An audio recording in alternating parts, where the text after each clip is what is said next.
la lettre n'était jamais censée refaire surface. Un dossier classifié, scellé depuis plus de 10 ans, était dissimulé dans une chambre forte oubliée de longue date à Quantico. Pas d'en-tête, pas de grade, pas de cérémonie, seulement un nom de code unique imprimé à l'encre pâlie sur sa surface, Iron Wolf. Pendant des années, personne ne savait à qui ce nom faisait référence, jusqu'à ce que quelqu'un en perce le secret. Et au moment où ils l'ont fait, plus rien n'a été pareil. Avant de plonger dans le vif du sujet, si vous croyez que le respect se gagne au lieu d'être bafoué, appuyez sur j'aime, abonnez-vous et partagez d'où vous regardez. Car une fois que le nom de code Iron Wolf est prononcé dans ce récit des contes du vieux Bill, l'air se fige, la pièce se glace et tout change à jamais. L'aube à Fort Redstone charriait un froid mordant, le silence lourd d'attente. C'était là que les futurs leaders des marines étaient forgés, un endroit où la discipline n'était pas demandée, elle était imposée. Et pourtant, Sarah Whittaker, seule à l'extrémité de la cour, ressentait un silence qui n'était pas de l'honneur mais du jugement. Fin de la vingtaine, réservé, calme, fraîchement transféré du corps médical.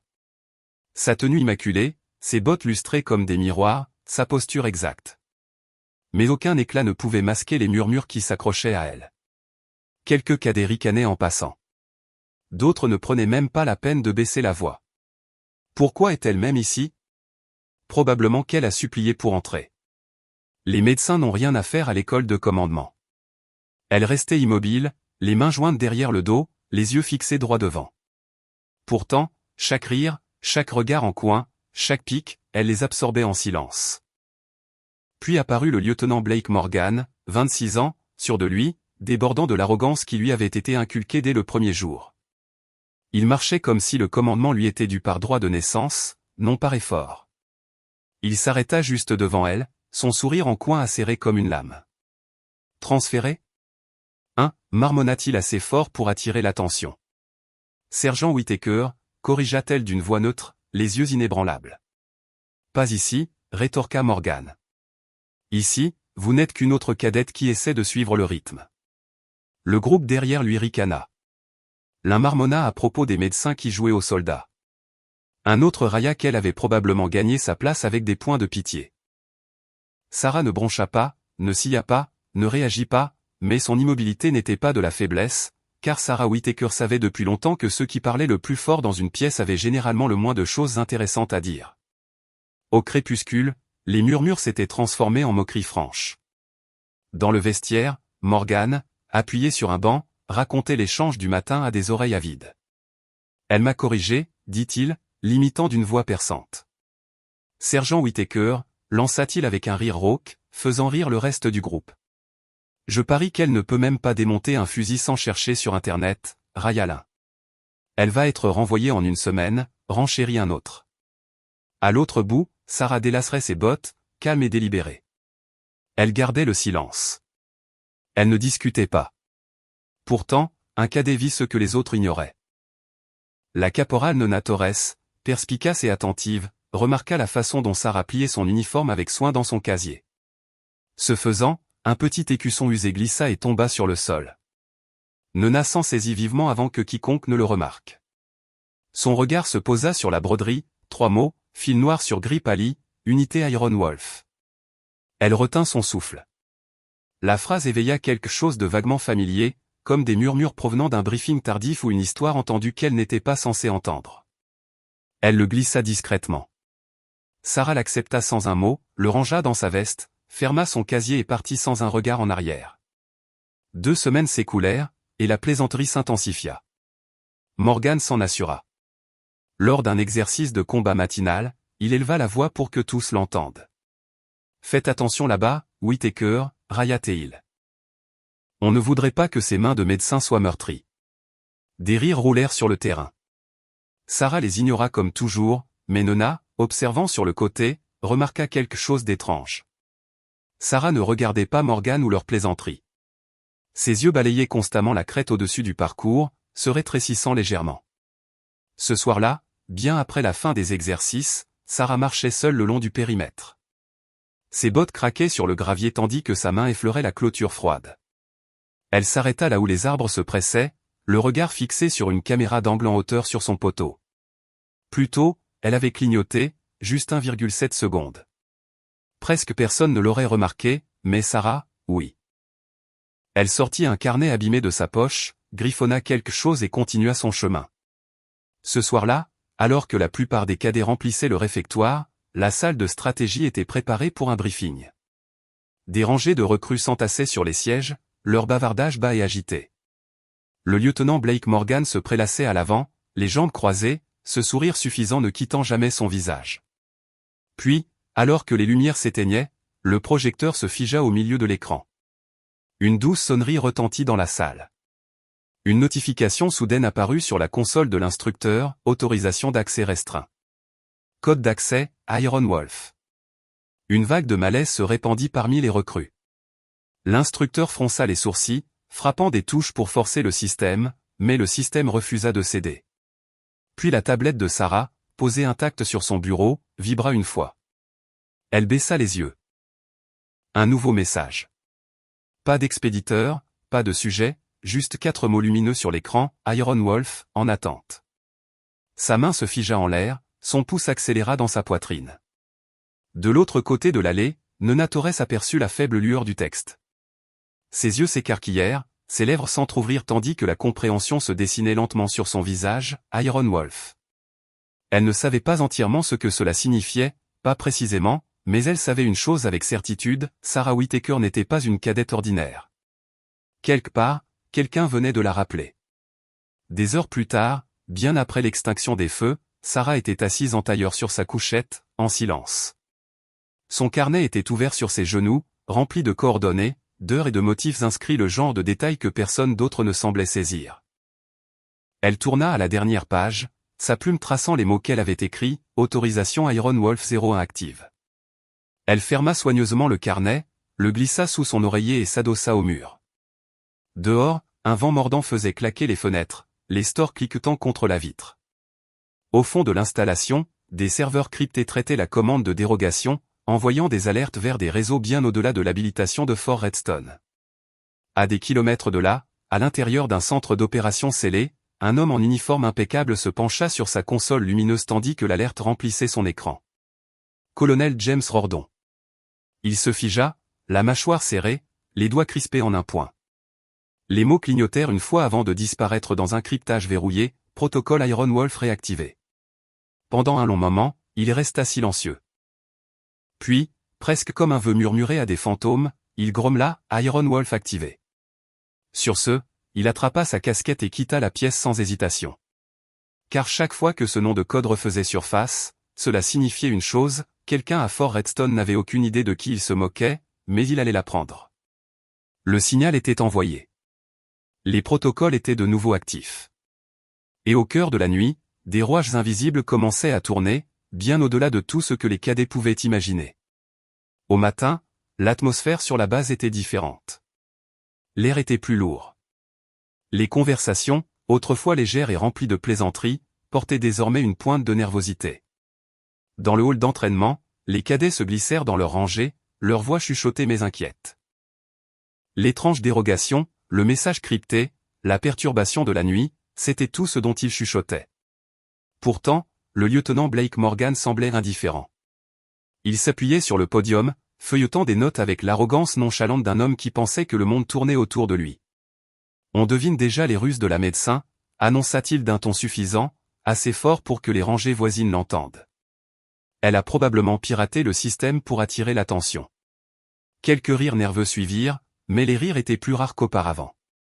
La tension était palpable, comme du verre, prête à se briser sous les pieds. Sarah Whittaker était assise calmement à l'arrière, sa tablette fermée, sa posture sereine. Son expression ne révélait rien, bien que sa respiration fût stable et contrôlée. 2 rangées plus haut, Nona Torres jeta un coup d'œil en arrière, baissant la voix. « Sarah » chuchota-t-elle. La nuit dernière, le message. Sarah ne répondit pas. Ses yeux restaient fixés droit devant, imperturbables. Mais Nona remarqua son poing fermement serré contre son genou, malgré son immobilité. Puis les lumières clignotèrent une fois, puis une autre, et la salle fut plongée dans le noir. Un faible murmure parcourut la pièce. La panne ne dura que 7 secondes. Mais quand les lumières se rallumèrent, quelque chose avait changé. Les moniteurs centraux s'illuminèrent d'une nouvelle notification. Pas de code, pas d'invite d'habilitation, juste un nom qui pulsait en lettres blanches éclatantes, Colonel James Rordon en approche. Au début, ce fut faible, le son de pas mesurés résonnant dans le couloir. Puis vint le bruit sourd des bottes sur le marbre, régulier, intentionnel, exact. Les doubles portes à l'extrémité du hall s'ouvrirent en grand, et une présence entra qui fit taire toute la pièce sans prononcer un mot. Colonel James Rordon, fin de la quarantaine, épaules larges, décoré. Sa poitrine portait des rangées de rubans, ses insignes de grade scintillant sous les lumières crues. Mais ce n'était pas l'uniforme qui les figea. C'était le poids qu'il portait, le genre que seule une personne ayant mené des hommes dans des endroits d'où ils n'étaient pas censés revenir, et les ayant ramenés vivants, pouvait supporter. Rordon ne dit rien au début. Il laissa le silence respirer, son regard balayant la pièce jusqu'à ce qu'il se fixe sur Sarah Whittaker. Pour la première fois depuis qu'elle avait mis les pieds à Fort Redstone, Sarah se déplaça sur son siège, non par peur, non par choc, mais par reconnaissance. Rordon s'avança, chaque pas claquant sèchement sur le sol poli. Quand il parla, sa voix était calme, basse, mais elle roula comme le tonnerre. Iron Wolf, en attente. Le hall se figea. Blake Morgan, assis à l'avant, cligna des yeux, confus. Attendez, quoi? Les yeux de Rordon se plissèrent, sa tête tournant légèrement. Sergent Sarah Whittaker, devant et au centre. Sarah se leva, sans hâte, sans tremblement, mais avec la précision tranquille de quelqu'un habitué depuis longtemps à des ordres plus durs. Ses bottes frappèrent le sol en un rythme régulier tandis qu'elle remontait l'allée et s'arrêtait devant lui. La posture du colonel resta affûtée, pourtant son ton s'adoucit juste d'une fraction. Heureux de vous revoir, Iron Wolf. Des soupirs parcoururent la pièce. Les cadets échangeaient des regards perplexes, des murmures s'élevant avant de s'éteindre instantanément sous son regard. Morgan s'adossa, les bras croisés, un sourire en coin toujours accroché à son visage. C'est une sorte de spectacle, marmonna-t-il. Elle n'est qu'une transférée, une médecin. Nous, Rordon se tourna vers lui, ses yeux s'accrochant avec l'acier. Lieutenant, dit-il froidement. Reposez-vous. Vous en avez assez dit. Quelque chose dans ce ton fit serrer la mâchoire de Morgan. Pour la première fois depuis l'arrivée de Sarah, son arrogance vacilla.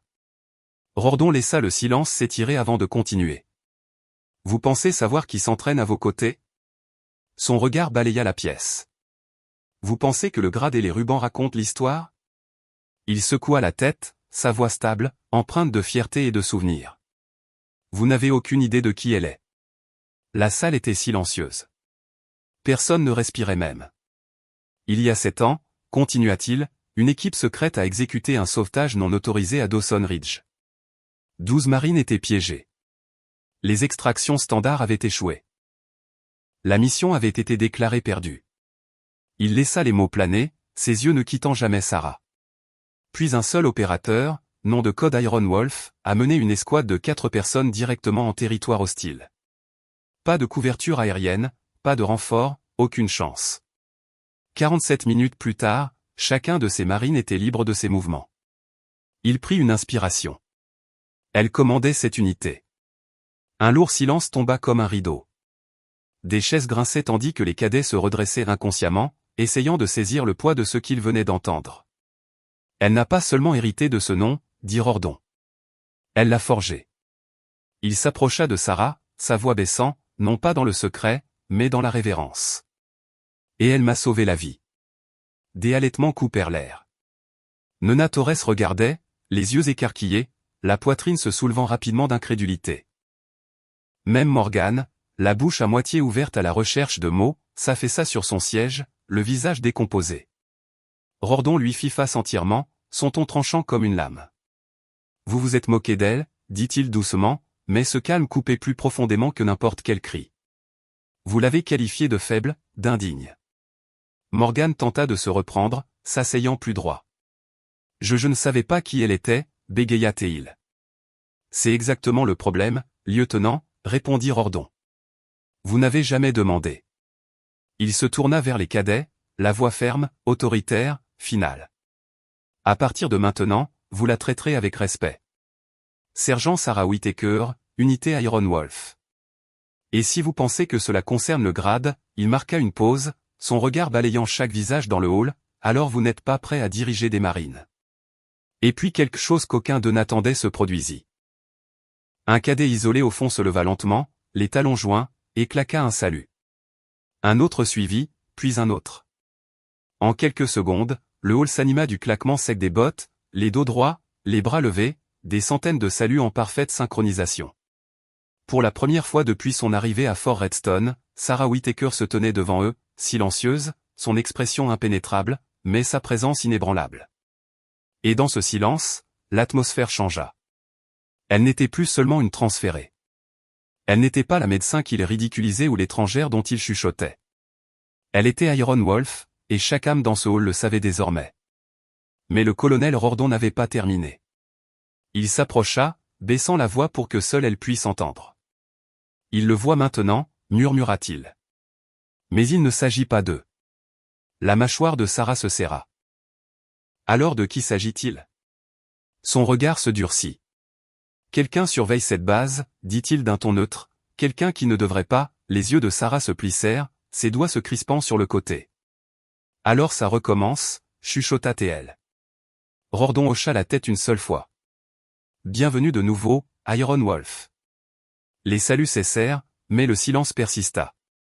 Sarah Whittaker, autrefois la médecin qu'ils moquaient, la transférée qu'ils ignoraient, était révélée comme Iron Wolf. Et tandis que les cadets tentaient de traiter le poids de cette révélation, l'avertissement du colonel James Rordon résonnait dans son esprit, quelqu'un surveille cette base. Cette nuit-là, une pluie battante martelait Fort Redstone.